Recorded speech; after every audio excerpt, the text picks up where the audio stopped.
Glória a Deus. Esse texto que nós lemos, meu querido, é um texto maravilhoso, né, da palavra do Senhor, que nos fala acerca de um presente, talvez o maior de todos os presentes que Jesus veio nos trazer. E é sobre ele que eu gostaria de falar com você nessa manhã. Eu não sei você, mas eu sempre fui muito curioso, desde pequenininho. Eu me lembro uma ocasião de tão curioso que eu era, eu gostava e gosto ainda de saber como é que as coisas funcionam. Eu me lembro que, acho que eu tinha uns 7 anos de idade, mais ou menos, eu desmontei um rádio do meu pai. Sabe aqueles rádios de madeira bonito? Eu desmontei para ver como funcionava, Marco. Aqueles rádios antigos. Já viu rádio à vela? Ninguém nem sabe o que é isso, né? Rádio à vela. Desmontei aquele trem todinho, porque eu queria saber como é que funcionava. Desmontar, na parte de desmontar, eu desmontei muito bem, mas na hora de montar, pensa numa tribulação. Curiosidade. Quem é curioso aí? E eu achei assim, que conforme a gente fosse crescendo, conforme eu fosse crescendo, conforme me tornasse mais amadurecido, a curiosidade fosse passar. Mas a verdade é que não passou, não. Pelo contrário, só aumentou, né? O que muda agora é as coisas que a gente é curioso. O número de perguntas aumentam. E não só o número das perguntas, mas a complexidade das perguntas aumenta, né? A gente fica curioso no nível hard agora. O coração quer mais. E quando se trata agora das coisas de Deus, mais curioso ainda a gente fica. Amém? Há um desejo da gente conhecer Deus, saber quem Ele é, conhecer os propósitos de Deus. A gente começa a fazer umas perguntas doidas, né? Por que Deus criou a gente? Já fez essa pergunta? Por que Deus me criou? Por que Deus criou a humanidade? Por que nós estamos aqui? Já parou para ficar dar umas viajadas dessas assim? Por que nós estamos aqui? Qual é o propósito desse negócio todo? E geralmente quando a gente faz uma pergunta como essa, por exemplo, né, por que Deus nos criou? É aquela pergunta que tem várias respostas, né? Nós fomos criados para a glória de Deus, nós fomos criados para servi-lo, nós fomos criados para adorá-lo, acabamos de fazer isso aqui. Tudo isso está implícito, né, nessa resposta. Tudo isso faz parte. Mas tem algo mais. Tem algo mais. Por que Deus nos criou? Qual a razão disso tudo? E essa pergunta, esse desejo de conhecer o propósito de Deus, eu acredito que é isso que nos move. Não é por isso que você está aqui nessa manhã? Para conhecer um pouquinho mais de Deus? Para conhecer um pouco mais do amor dEle? Para recebê-lo um pouco mais? Para tocar nele um pouquinho mais de perto? Não é isso que a gente deseja todo dia?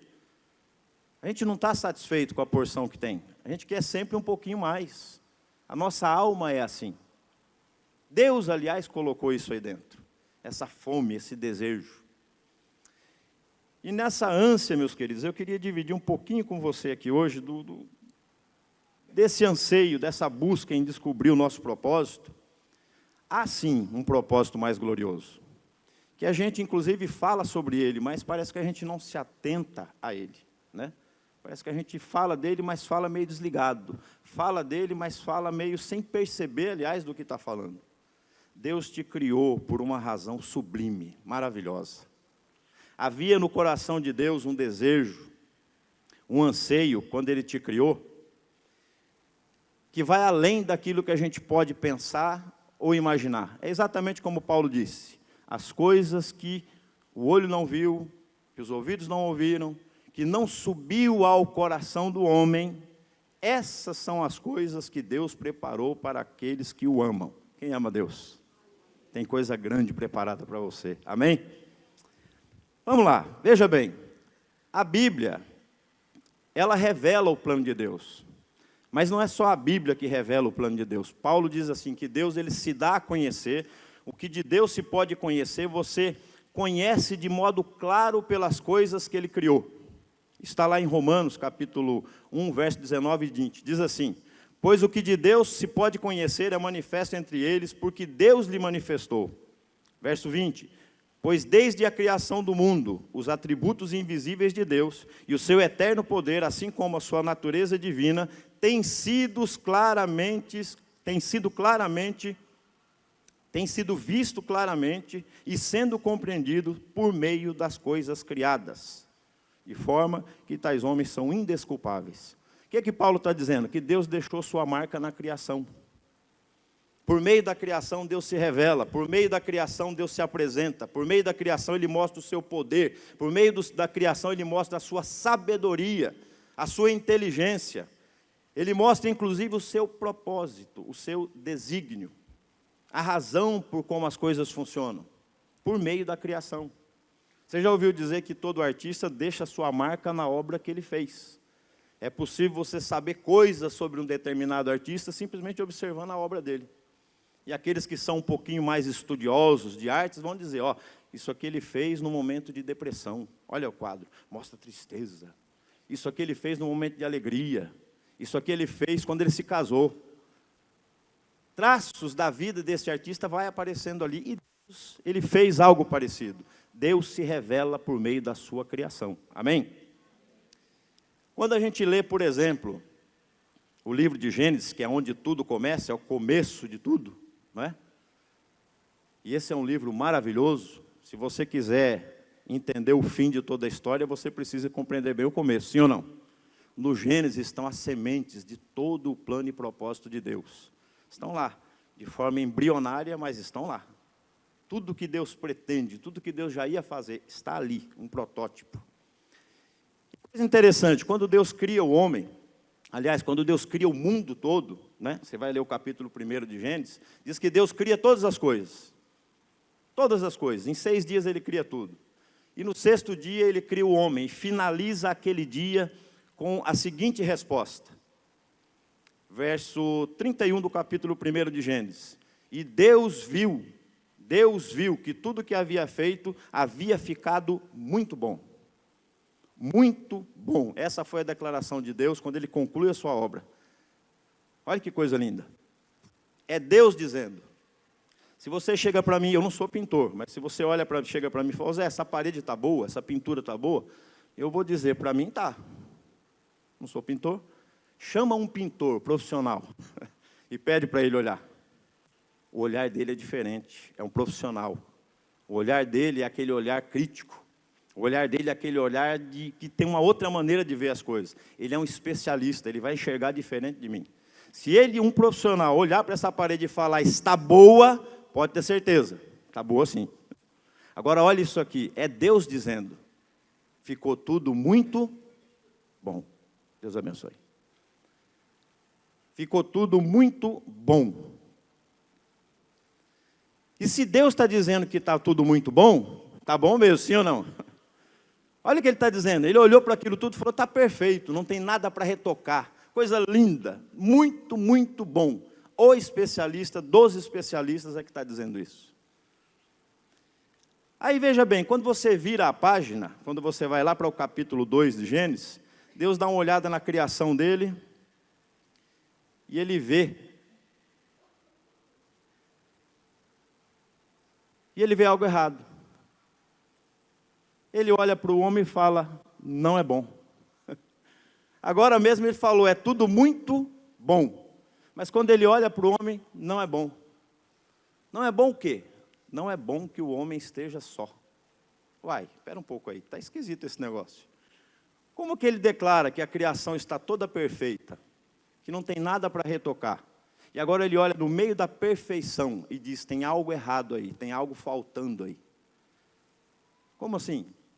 Falta para ele uma companheira, falta para ele alguém que lhe ajude, falta para ele alguém que o auxilie. Por que então Ele não criou o homem e a mulher já no 6º dia? Não foi? Ele não criou tudo e declarou tudo muito bom? Todos os animais não foram criados em pares? Por que o homem foi criado sozinho? E só lá, no outro dia, é que Deus percebe, ou simplesmente nos alerta, está faltando algo. Não acha esquisito um trem desse? É por isso que eu te falo, ser curioso é um negócio complicado.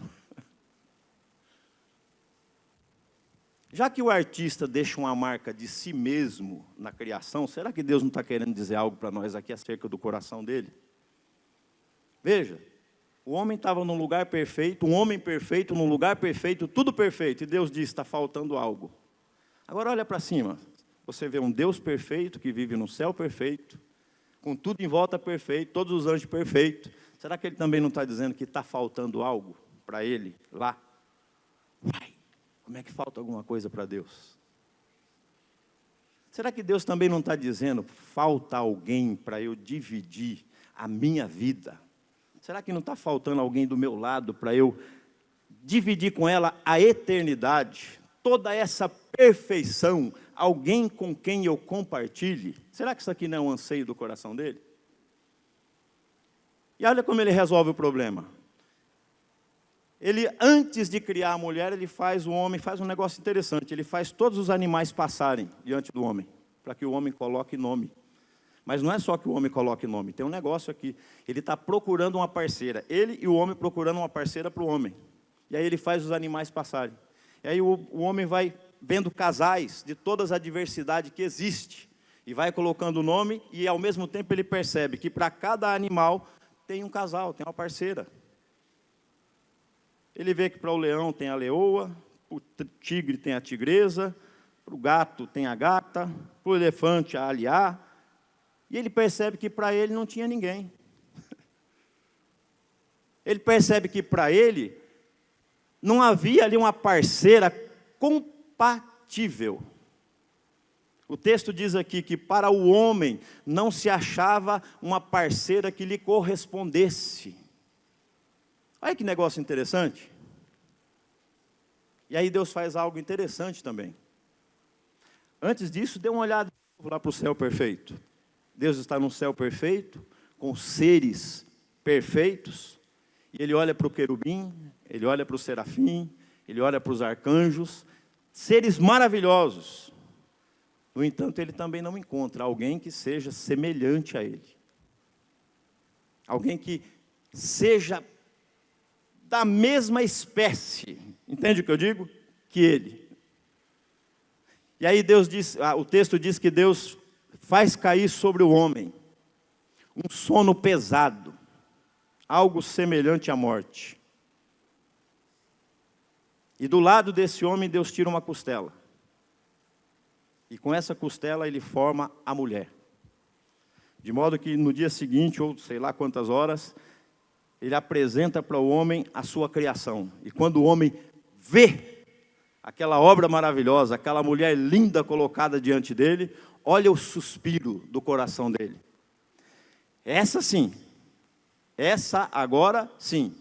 Aqueles animais lá não, nenhum deles era parecido comigo. Essa aqui sim, é carne da minha carne, osso dos meus ossos. Essa aqui é como eu, essa é compatível comigo. Olha agora que interessante.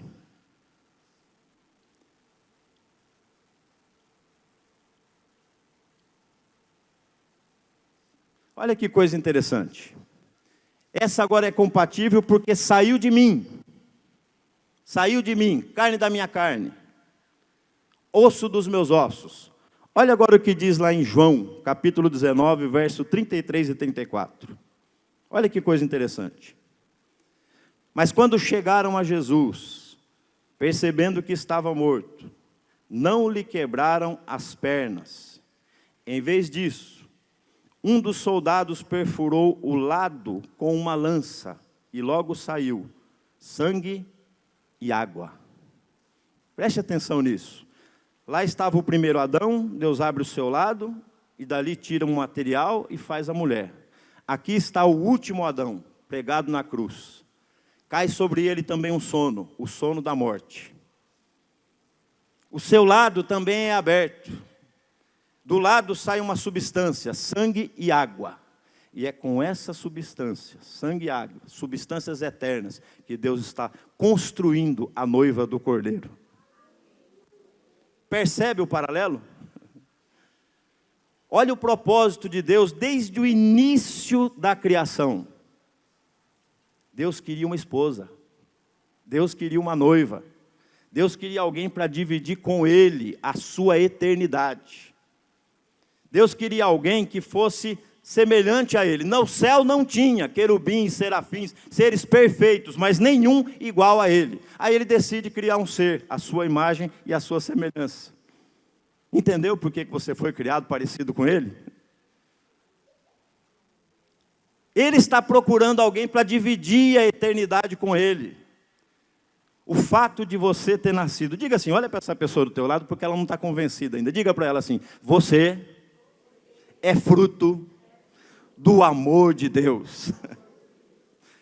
Você é fruto de um Deus apaixonado, você foi feito sob medida. Deus também, Ele espera agora que uma noiva perfeita, parecida com Ele, se apresente diante do seu filho, e quando Ele a enxergar, ela está sendo formada agora, quando Ele a enxergar, Ele vai dizer também, essa sim, é carne da minha carne, é osso dos meus ossos, essa é parecida comigo. Com essa eu posso dividir minha vida, com essa eu posso dividir a eternidade. A Bíblia está cheia de paralelo, a Bíblia está lotada de paralelo que dizem a respeito desse anseio de Jesus. Por exemplo, lá em Hebreus, no capítulo 12, o versículo 2, diz assim, verso 2, tendo os filhos, Jesus, tendo os olhos fitos em Jesus, autor e consumador da fé, e ele, pela alegria que lhe estava proposta, suportou a cruz, desprezando a vergonha, e assentou-se à destra do trono de Deus. Olha aqui isso, olha que coisa. Pela alegria que lhe estava proposta, ele suportou a cruz. Que alegria é essa? Alegria de voltar para a glória? Sim.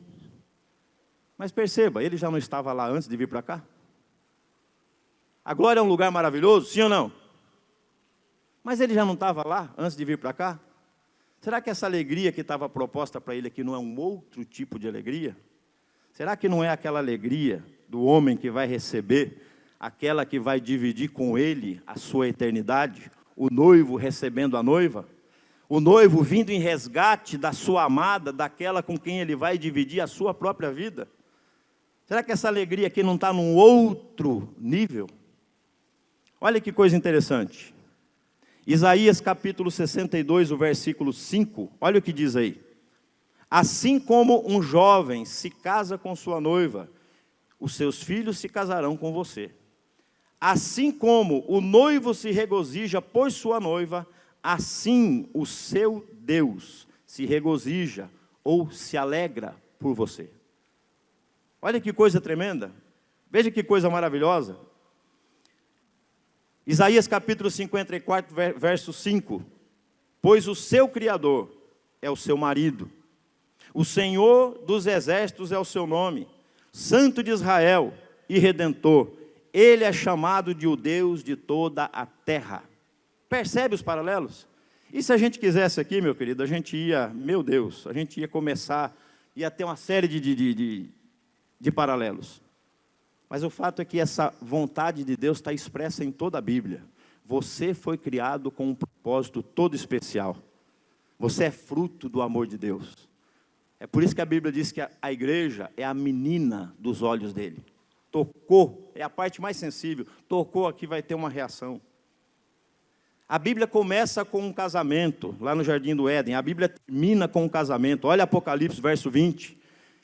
Ele vê João vê a Nova Jerusalém, que é uma representação da igreja, uma figura da igreja, linda, arrumada, adornada, preparada como uma noiva, vindo ao encontro do seu noivo.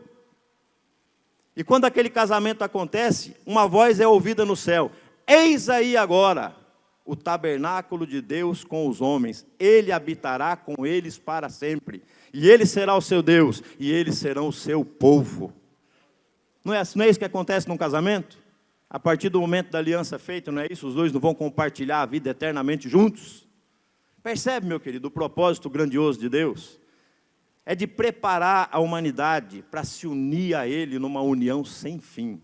Fala a verdade, isso não é um amor tremendo? Olha que projeto, já estava lá no coração de Deus na eternidade. Agora veja que coisa interessante, nós vimos que para que haja uma união, Deus faz aqueles animais todos passarem diante de Adão para estabelecer um propósito. Nesse universo de Deus, somente criaturas que são compatíveis, iguais, semelhantes, é que podem se unir. Seres que são diferentes, de outra natureza, não podem se unir. Deus estabelece o propósito. Por isso, esse homem que Deus cria, Deus vai trabalhar nele, até que ele chegue na altura, naquele patamar, em que Deus espera que o homem chegue, para então poder se unir a ele em matrimônio. Veja que coisa interessante. Quando Deus cria o homem, Ele cria a sua imagem e semelhança, Ele sopra no homem a vida, o homem se torna alma vivente, mas esse homem ainda não tem os requisitos totais, para que ele seja realmente um ser compatível com Deus. A vida que o homem tem ainda não é uma vida plenamente desenvolvida, não é aquela vida de Deus.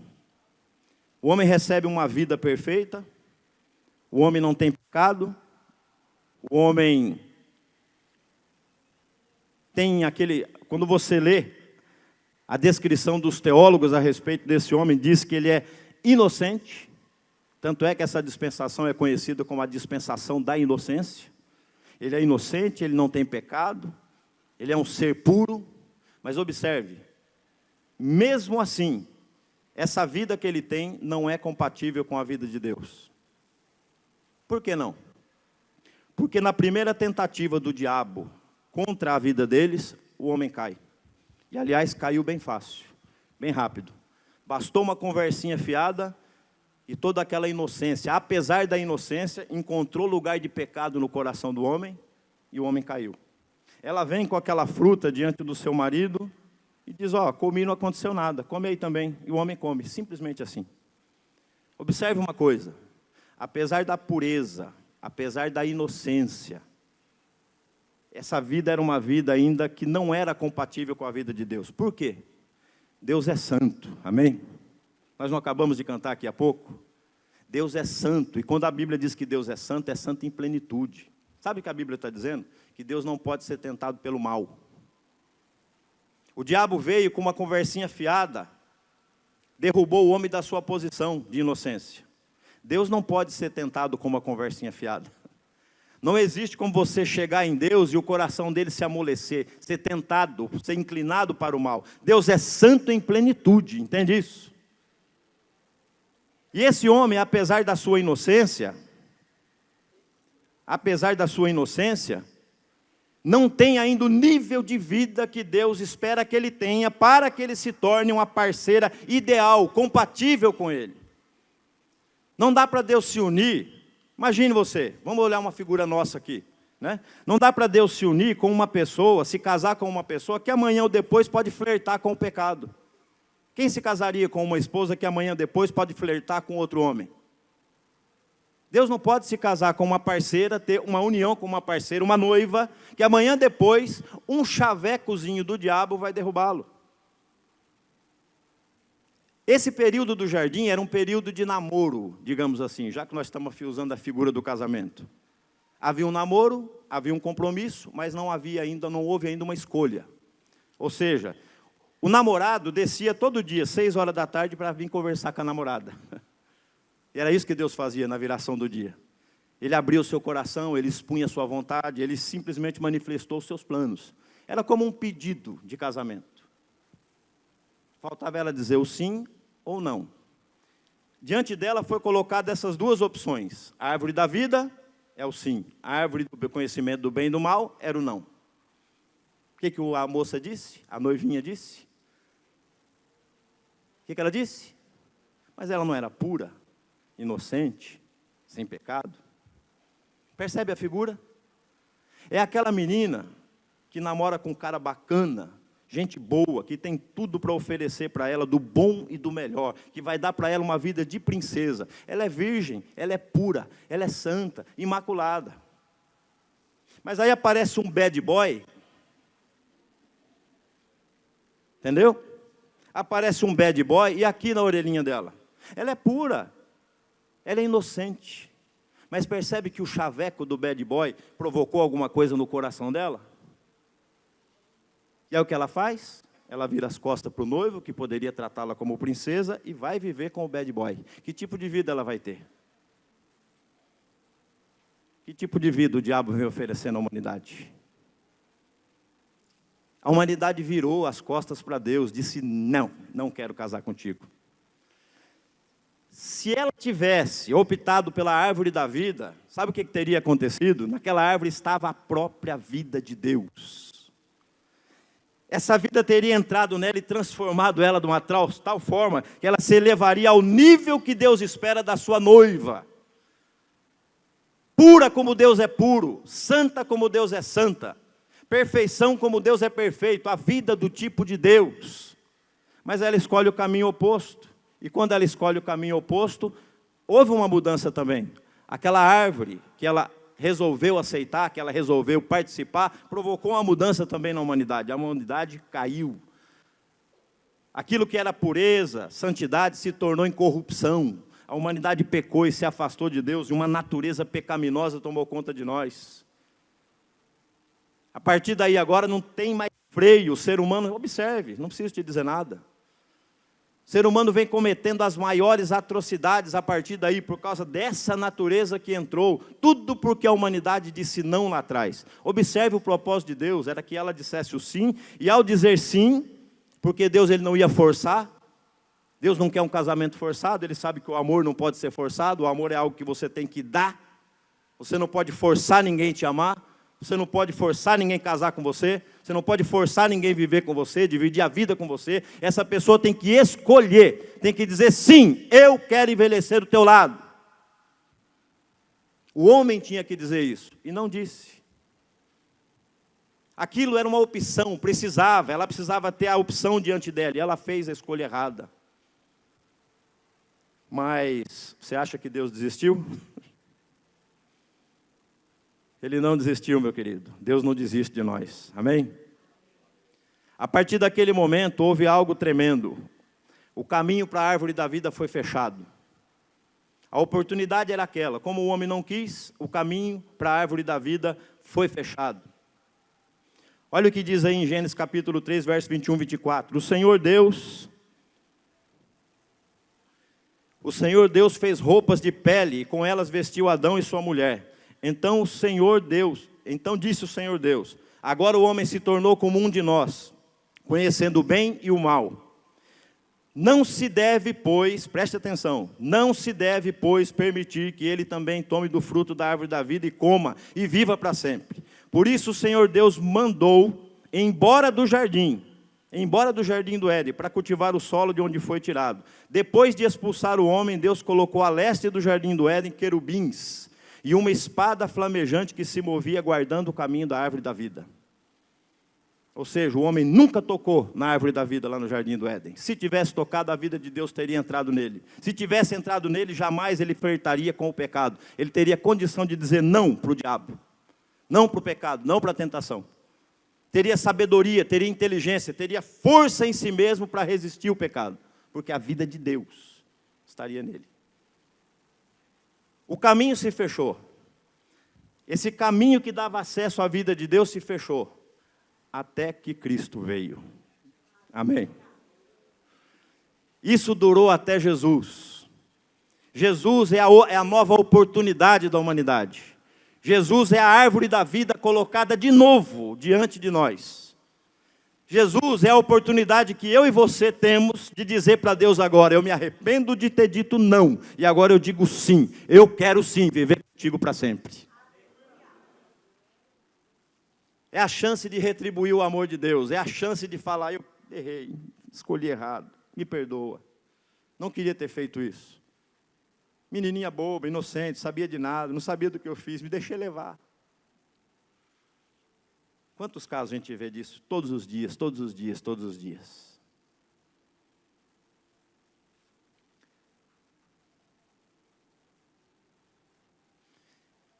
Por meio de Cristo, um novo e vivo caminho se abriu.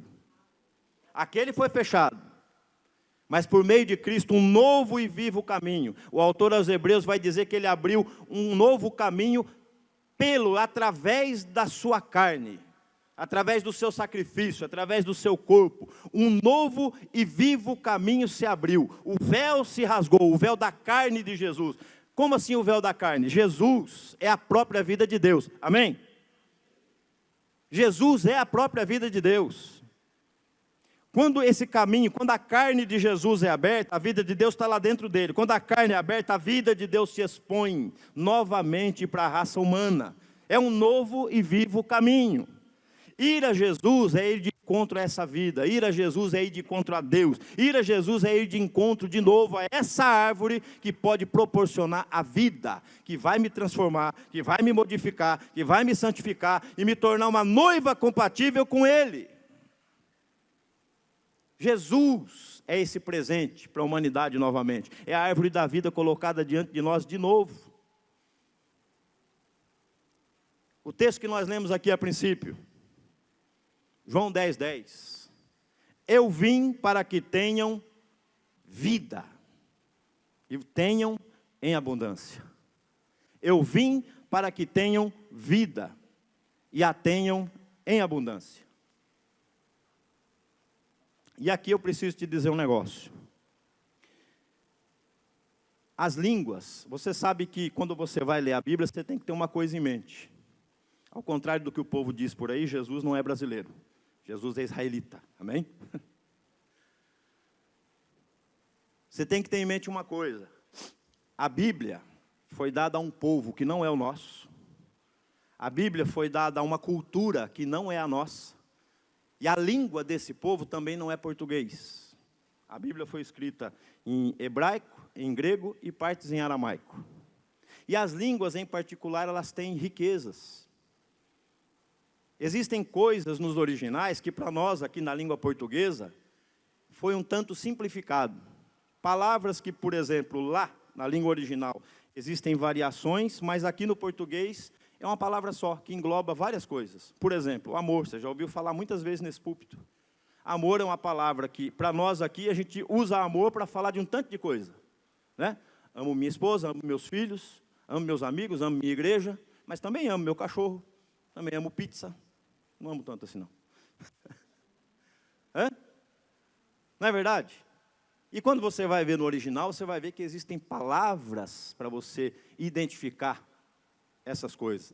Ágape, filéu, eros, todos esses são amor diferente, mas para nós aqui tudo é amor.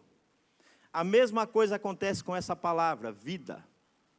Eu vim para que tenham vida. Existem 4 palavras, 3 nós vamos usar aqui. 4 palavras para vida na língua grega. A primeira delas é bios, de onde vem a palavra biologia, o estudo da vida. Trata-se do corpo e de tudo que vive em cima dessa terra. A segunda é psique, fala da alma, vida da alma. Na nossa alma é a sede da nossa razão, é a sede das nossas emoções e é a sede da nossa vontade, psique. E existe uma outra palavra, que essa é pouquíssimo usada, mas ela é usada para falar da vida de Deus, do próprio Deus. E essa palavra é zoe. Aqui, eu preciso entender a distinção. Por quê? O que ele está me dizendo aqui é, o ladrão não vem senão a roubar, matar e destruir, mas eu vim para que tenham zoe. Se eu não faço essa distinção, eu corro o risco de pensar que ele está me dizendo aqui, que essa vida em abundância é uma vida cheia de dinheiro, uma vida abastada, uma vida com, né, muita abundância em todas as áreas, muita diversão, viagens, praia, comilança, bios. Uma vida para satisfazer bios. Ou eu posso pensar também que é uma vida de plena alegria, satisfação, tudo deu certo, aquela maravilha. Psique. Pensando que ele veio me agradar, psique, a vida da alma. Mas não é isso que ele está dizendo. Ele está dizendo que ele veio trazer zoe, a própria vida de Deus. E aqui, meus queridos, quando eu entendo isso, algumas coisas mudam, e mudam tremendamente. Jesus é a vida de Deus. Tem uma centena de versículos aqui na Bíblia, nós não vamos percorrer todos, porque não tem nem tempo para isso. Mas olha, ele se apresenta como sendo essa vida. João capítulo 1, verso 4, diz assim, nele estava a vida, nele estava a zoe, e a zoe é a luz dos homens. Zoe é a luz dos homens. João capítulo 14, verso 6, eu sou o caminho, a verdade e zoe, vida de Deus. Ninguém vem ao Pai a não ser por mim. Ninguém retorna ao Pai, ninguém chega a Ele novamente, a não ser por meio dessa vida que eu tenho para oferecer.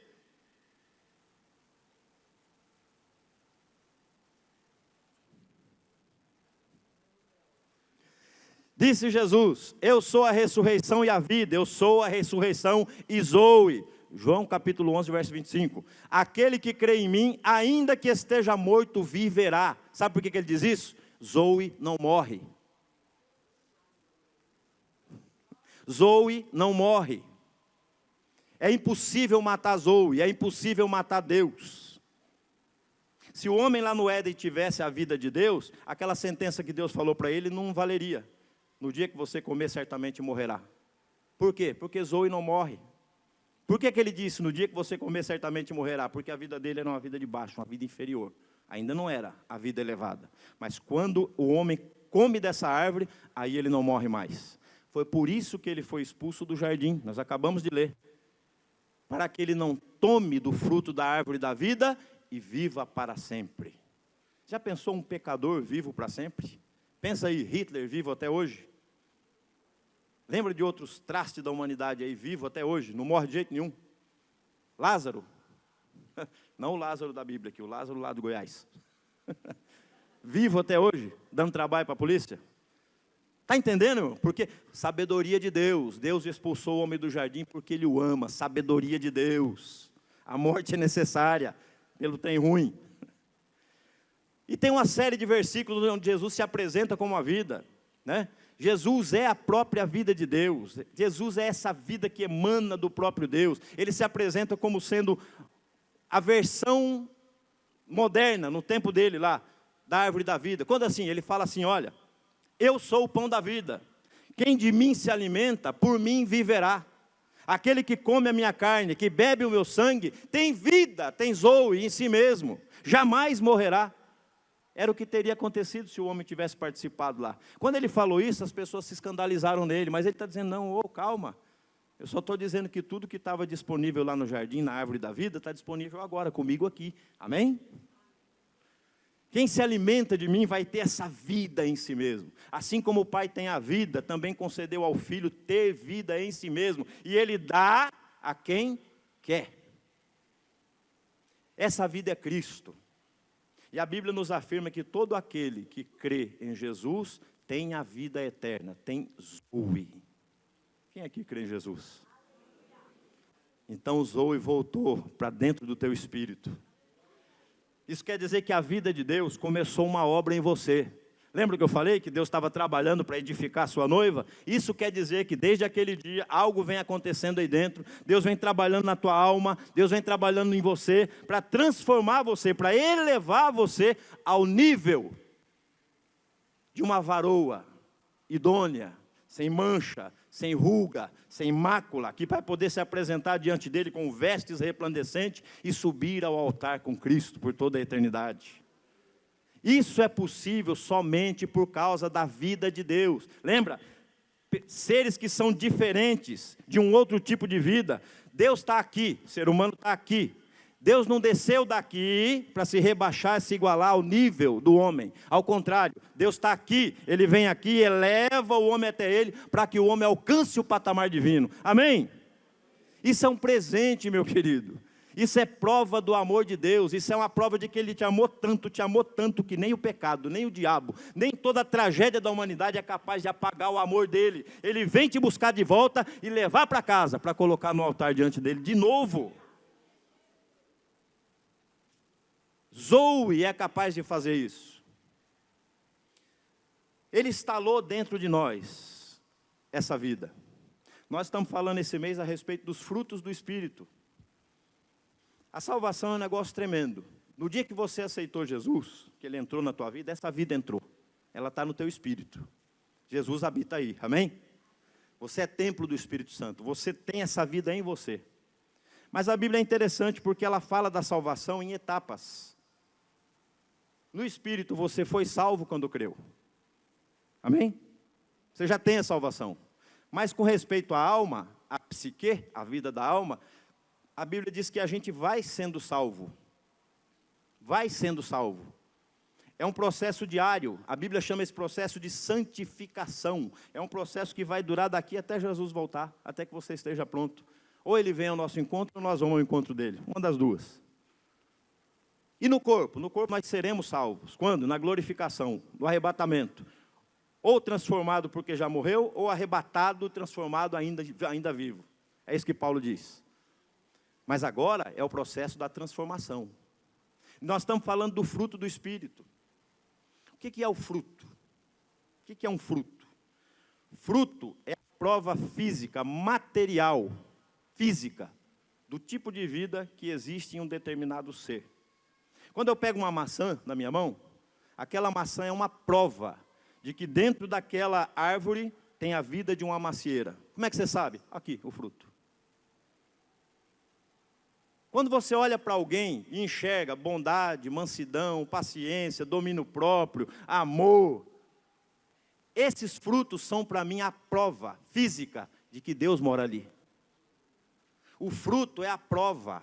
O fruto é a prova física de que me mostra que tipo de vida tem lá. Jesus disse isso: pelo fruto conhecereis a árvore. Olha que interessante, o fruto é a manifestação. E não existe fruto falso. Não tem fruto falso. Quem já comeu uma maçã falsa? Quem já comeu uma gambiarra de melancia? Genérico de melão? Não tem. Não é um negócio interessante? Não tem. Não existe. Por quê? Porque cada coisa vai produzir o que tem realmente dentro. Não tem como falsificar. O fruto é o que é. Simples assim. É o que é. Mas olha que coisa interessante. A nossa alma, ela pode produzir uma imitação de fruto do Espírito. Quando o homem pecou, e o espírito dele se desconectou de Deus, e ele não teve mais a oportunidade de receber essa vida, o que se desenvolveu em nós é a vida da alma, psique. Todo ser humano, escute isso, todo ser humano que ainda não teve um encontro com Jesus vive aqui, na vida da alma, psique. Todo ser humano, todo, que ainda não teve um encontro com Cristo vive aqui. E não pense que a alma é pouca coisa. Tudo que você vê de realização no mundo é produzido pela alma, sim? Não é a razão, não é a emoção, não é a vontade do ser humano? E tudo que a alma produz foi desenvolvido em cima do fruto do conhecimento do bem e do mal. Por quê? Porque naquele dia, quando o homem tocou naquele fruto, e foi dado a ele uma faculdade, qual? De discernir entre o bem e o mal. Ou seja, de tomar decisões. A partir daquele dia, eu decido o que é bom e o que é mal. O que é melhor para mim e o que não é melhor para mim. Eu me tornei, naquele dia, o Deus da minha própria vida. Eu não preciso mais de Deus para dizer para mim o que eu tenho que fazer. Eu decido. Percebe a gravidade do pecado? Eu decido. Mas tomar decisão é de todo ruim? Não. Não. Mas quando a gente entende isso aqui, nós vamos entender também como o processo da salvação da alma acontece. Lembra do nome do fruto? Fruto do conhecimento. Do que mesmo? Olha o que a gente pensa. A gente pensa assim, essa árvore do conhecimento do bem e do mal é a árvore do mal. A outra árvore, a árvore da vida, essa é a árvore do bem. Mas repete de novo o nome do fruto aí. Bem e mal. Se a minha vida desenvolveu a partir dela, isso quer dizer que dentro da minha alma tem um lado bom, tem coisa boa e tem coisa ruim. Tem um lado bom e tem o lado mal. Quando a gente pensa de entregar para Jesus e se converter, eu quero entregar o lado mal. Mas perceba que no mesmo fruto o veneno estava dos dois lados. Na mesma fruta que desenvolveu o ser humano, a alma humana, tem as duas coisas. Tem o lado ruim, tremendamente ruim, e tem o lado bom. E o lado bom pode produzir coisas maravilhosas. A alma do ser humano é um negócio tremendo. A alma pode ser disciplinada, pode ser paciente, amorosa. A alma pode ser capaz. O ser humano pode ser sensato, sábio, inteligente, esforçado, disciplinado, decidido. Pode ser cheio de dons, de talentos, de capacidade. Tudo isso aí na alma. E aí eu chego para Jesus e eu quero entregar para Ele a minha vida. Mas aí eu entendo que eu tenho que entregar só o lado ruim da minha alma. Eu entendo que eu preciso entregar para Jesus só aquilo que aos meus olhos, lembra que me foi dada a capacidade? Aos meus olhos é ruim. Mas olha o que Jesus disse. Mateus capítulo 16, verso 24 e 25. Olha que coisa. Então Jesus disse aos seus discípulos: se alguém quiser acompanhar-me, negue-se a si. Quem é esse si mesmo aí? Psique. Vida da alma. Lado bom, lado ruim. Negue-se a si mesmo, tome todos os dias a sua cruz e siga-me. Por quê? Porque qualquer que quiser salvar a sua vida, perdê-la-á. Mas quem perder a sua vida por minha causa, encontrará. Está entendendo? Isso quer dizer que Jesus quer inclusive essas coisas que eu chamo de boa? Sim. Porque, como eu disse, a alma pode produzir uma imitação do fruto do Espírito. Por detrás dessas pseudo-virtudes, existem outros pecados escondidos. De trás dessas coisas boas que a gente desenvolve, tem pecados do tipo orgulho, vaidade, autorreconhecimento, justiça própria, tudo disfarçado de coisa boa. E Jesus está dizendo: Zé, para que a minha vida se manifeste em você, esse cara tem que morrer. Tem que ir para a cruz. Eu tenho que colocar no altar tudo que eu tenho, tudo que eu sou. Tudo. Entendeu? Não dá para eu preservar nada. Quem quiser preservar a sua vida vai perder. Quem quiser preservar isso que ele chama de bom, vai perder. 2 Coríntios capítulo 4, verso 10 e 11. Olha como Paulo entendeu bem esse negócio. Pois nós que estamos vivos, somos entregues à morte por amor a Jesus, para que a sua vida se manifeste em nosso corpo mortal. Olha o que Paulo está dizendo. Para que a vida de Cristo, Zoe, que está lá no meu espírito, se manifeste, esse camarada, esse Zé Roberto psicológico, esse homem que a Bíblia chama de homem natural, Paulo chama de homem natural, ele diz assim, o homem natural não compreende as coisas de Deus. A palavra que aparece lá é homem psíquico. O homem natural não compreende as coisas de Deus. O homem espiritual, sim, compreende tudo. Esse cara não. Esse cara está dentro da dimensão da alma dele. Ele está dizendo que esse cara tem que ser posto na cruz, para que a vida de Cristo se manifeste. Isso quer dizer que eu tenho que sacrificar todo esse meu ser na cruz de Cristo. Ou seja, a carne precisa morrer totalmente. Amém? Nós não podemos ser como Saul. No Antigo Testamento tem uma figura. O primeiro inimigo que resistiu a Israel foi um povo chamado de Amalequitas. Na figura bíblica, depois você pode procurar isso, na linguagem figurada bíblica, Amaleque é um símbolo da carne. Símbolo da carne. É o primeiro inimigo que tentou resistir a Israel. O primeiro inimigo que vai me impedir, ou tentar me impedir, de alcançar o propósito de Deus para a minha vida, é a minha carne. É a minha carne, é a sua carne. O que é carne? Carne é quando a alma e o corpo se uniram e se tornaram uma coisa só, resistindo a Deus. Isso é chamado na Bíblia de carne, natureza da carne. Não é só o corpo, é a alma e o corpo junto. Foi dada uma ordem a Saul mais tarde. Deus falou para Amaleque, você tentou agora, mas fica tranquilo, eu vou voltar para acertar conta com você. Mais tarde, quando o primeiro rei sobe ao trono, Deus falou para ele, vai agora e destrói Amaleque. Mata tudo, não deixa nada, não deixa resistência para ele, não deixa descendência para ele, mata tudo. Ele foi, só que ele cumpriu metade da ordem.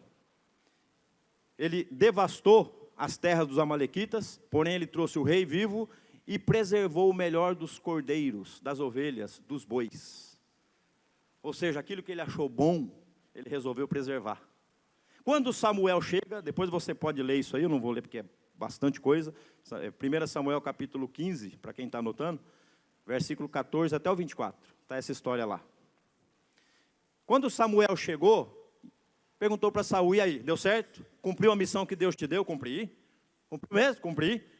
Que balido é esse de ovelha que eu estou ouvindo? Que mugido de boi é esse aí? Ah, é que o povo, os soldados quiseram preservar o melhor do rebanho para oferecer em sacrifício para o Senhor teu Deus. Para quem era que ele estava preservando? Para Deus. Para quem ele preservou o melhor? Para Deus. Ele queria usar para Deus. Olha a carne.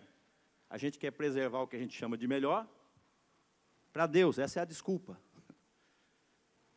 E aí Samuel diz para ele assim, escuta, por acaso tem Deus tanto prazer em ofertas, mais do que se obedeça à tua palavra?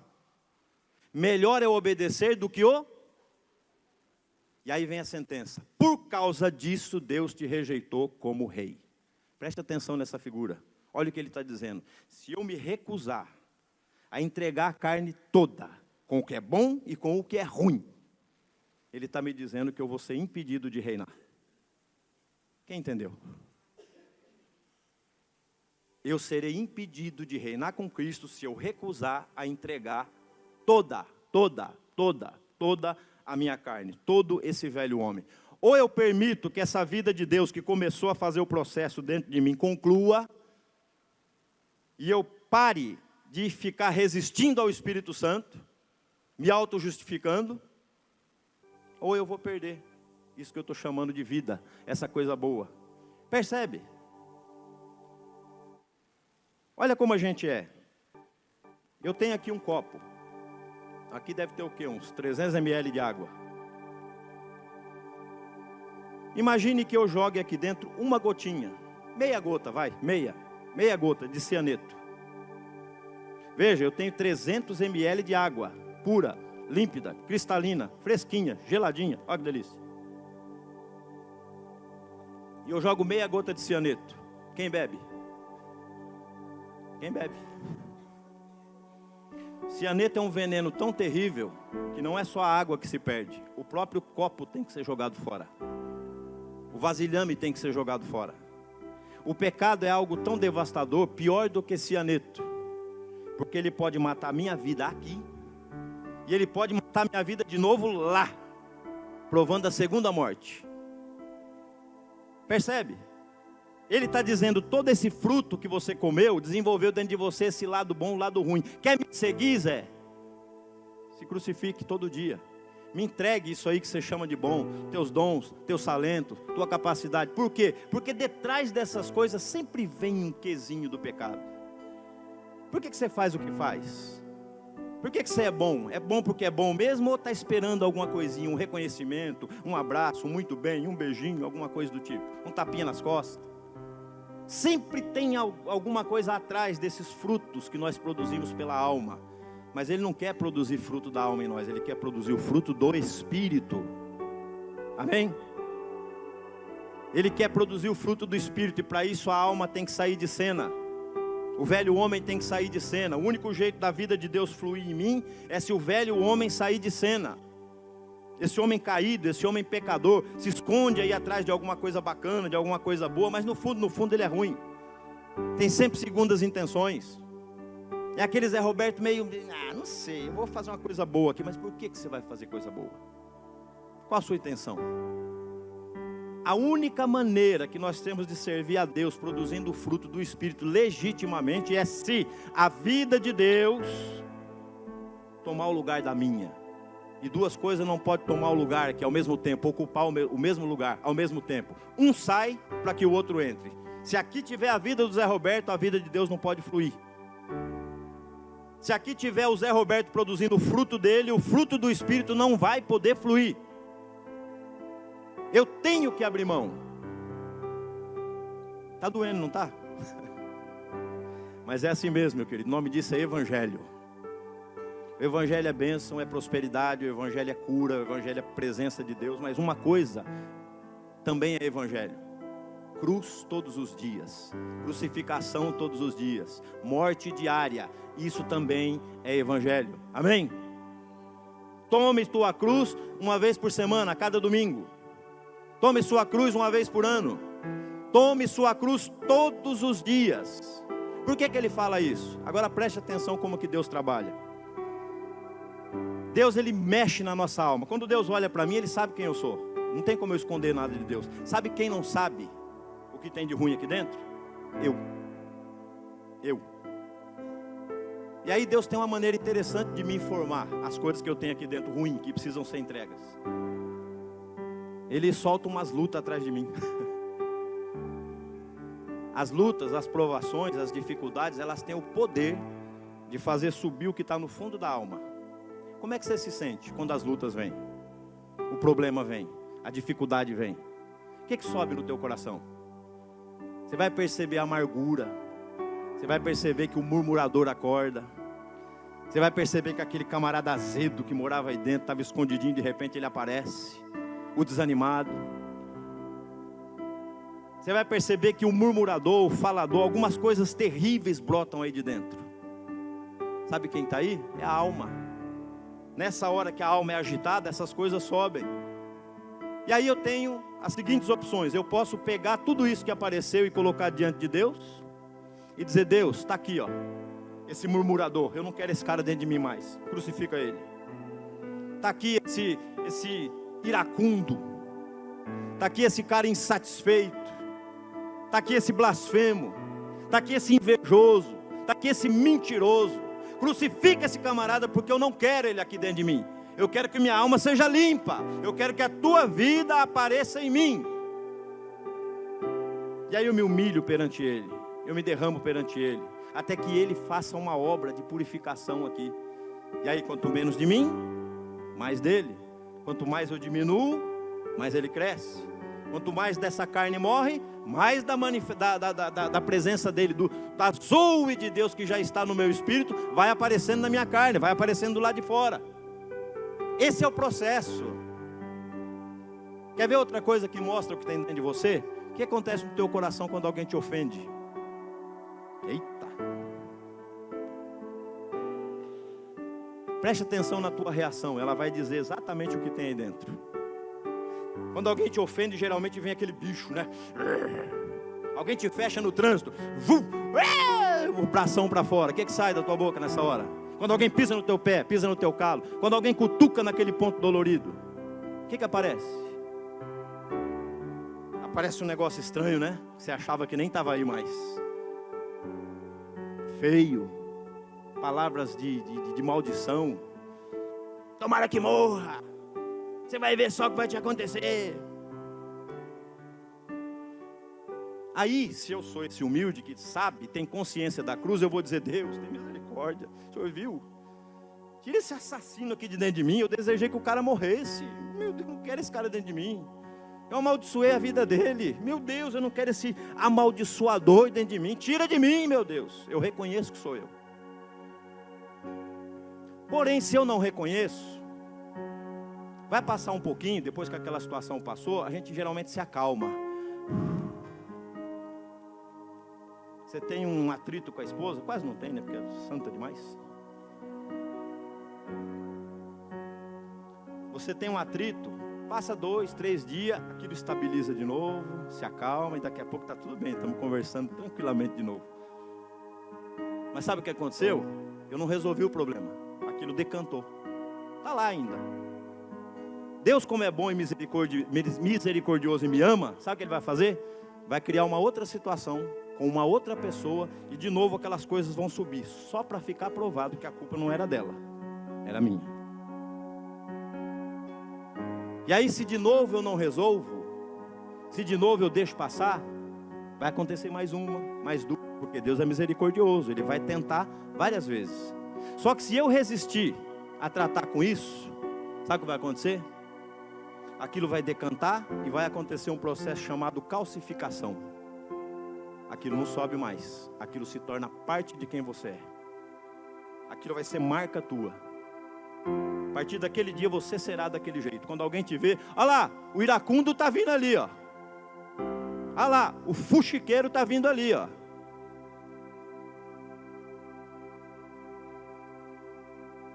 Uma outra coisa que acontece quando eu identifico isso é jogar a culpa nos outros. Terceirizar, é a síndrome de Adão. A mulher que tu me deste, eu comi por causa dela. Eu falei o que eu falei porque ela me provocou. Eu fiz o que fiz porque, ó, eu não sou assim normalmente. Sou santo, ó, puro, ó. Na minha boca só palavras de bênção. Aleluia.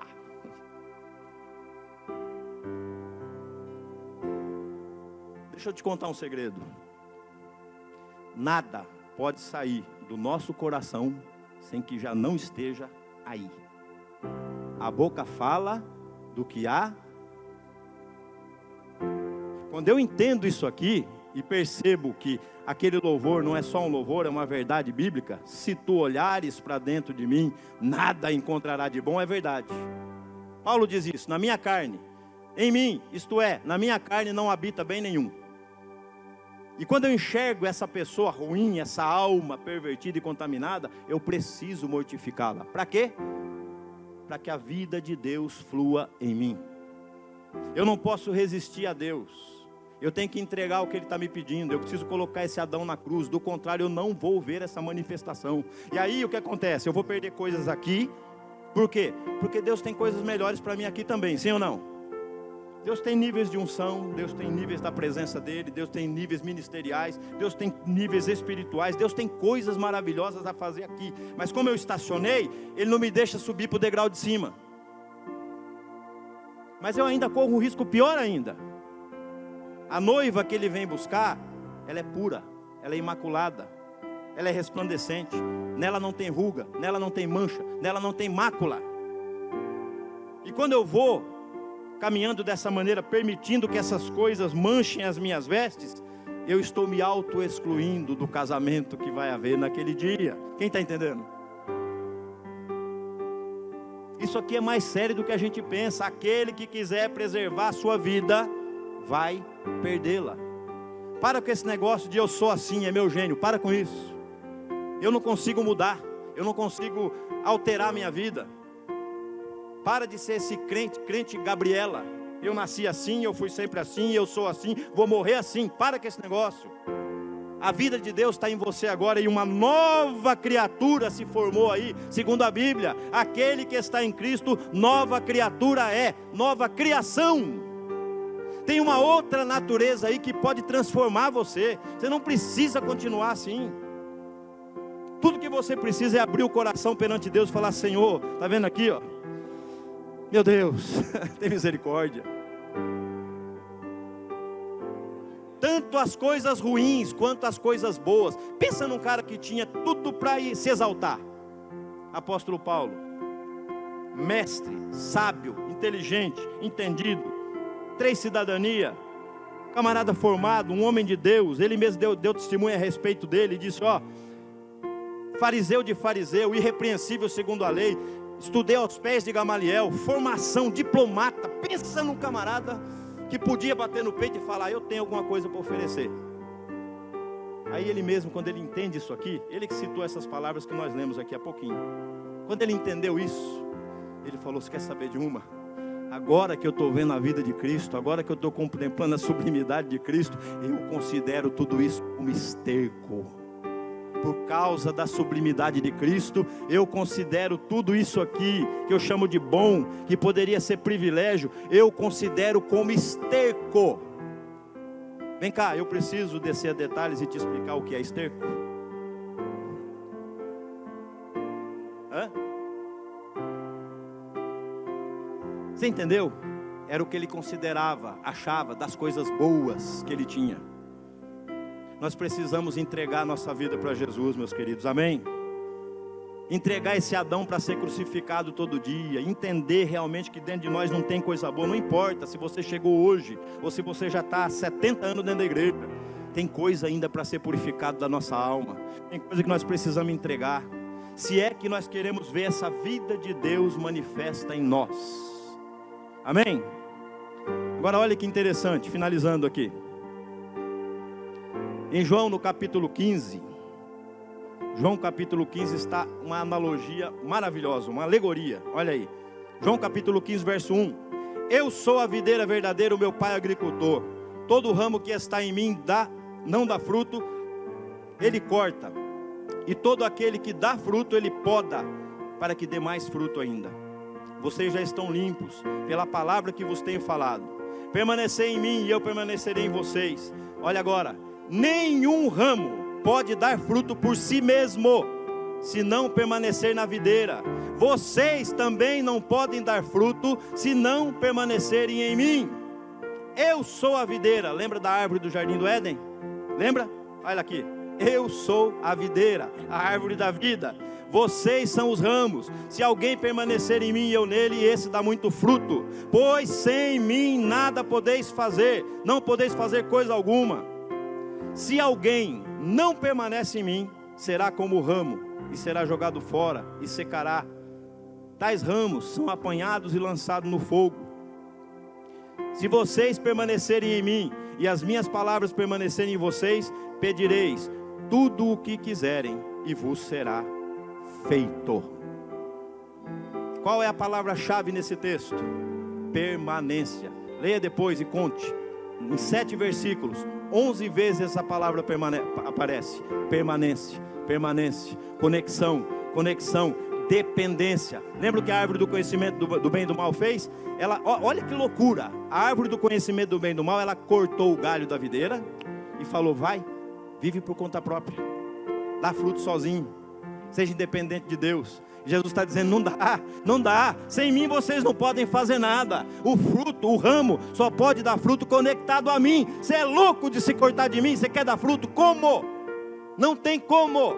O único meio é ligado a Jesus. Preste atenção, o fruto se chama fruto do Espírito por uma razão: é Ele que produz, é dele a vida. A vida vem dele, e a primeira coisa que a vida faz é transformar o ramo. Ela fortalece o ramo, ela dá vitalidade ao ramo, ela faz as folhas ficarem bonitas e viçosas, ela vai engrossando o ramo, ela vai deixando o ramo perfeito, e depois, como uma prova de que a vida dele, a seiva do Espírito que está trabalhando lá, arrebenta o fruto, aparece para todo mundo ver. Mas é a vida da videira quem faz isso, não é o ramo de si mesmo. Você não vai conseguir produzir o fruto do Espírito sozinho, não dá. O único jeito de produzir a vida de Cristo, o fruto de Cristo, é estando conectado a Ele. E como é que eu me mantenho conectado a Ele? Pela palavra. Pela palavra. A palavra é alimento. Jesus é a sua palavra. Busque dele, se alimente dele, se conecte a Ele, ligue-se a Ele e perceba, não, como nós dissemos aqui, não é uma ligação agora e outra semana que vem, é todo dia, todo dia, todo dia, 24 horas por dia, 7 dias por semana, 30 dias por mês, 365 dias por ano. Esse é o nosso culto racional. Todos os dias eu estou me sacrificando, todos os dias eu estou me entregando, todos os dias recebendo dessa vida, e à medida que eu me conecto, Ele vai me mudando, Ele vai me mudando. Esse camarada que estava aqui, esse Zé Roberto invejoso, mentiroso, esse Zé Roberto presunçoso, orgulhoso, ele vai sendo modificado, ficando mais bonito, mais brilhante, mais cheiroso, mais bonito, e daqui a pouco a roupa dele vai branqueando, e quando pensa que não, pum, noiva de Cristo, noiva gloriosa, noiva de Cristo, sem mancha, sem ruga, sem mácula, pronta para receber o noivo no altar. Aleluia, aleluia.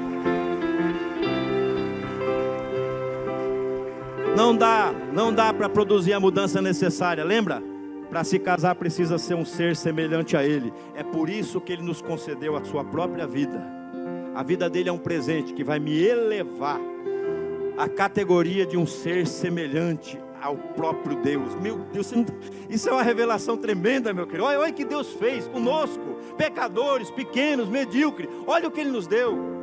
O privilégio de receber a vida dele e um dia chegarmos àquela estatura de noiva. Isso é um negócio tremendo demais. Eu me arrepio todinho. Mas o único meio disso acontecer é se essa vida da alma for para a cruz e a vida de Cristo aparecer em mim cada dia. Amém? Essa vida tem poder de promover a transformação, a mudança que você e eu precisamos. Ela é capaz de me dar a santidade inabalável, a pureza inabalável, a fé inabalável. Ela é capaz de me elevar a um nível que eu nunca jamais sonhei. Porque é a vida do próprio Deus. É a vida que faz Deus ser o que Ele é. Olha que negócio. E é isso que Ele está te presenteando nessa manhã. Você aceita? Se coloca em pé, em nome de Jesus.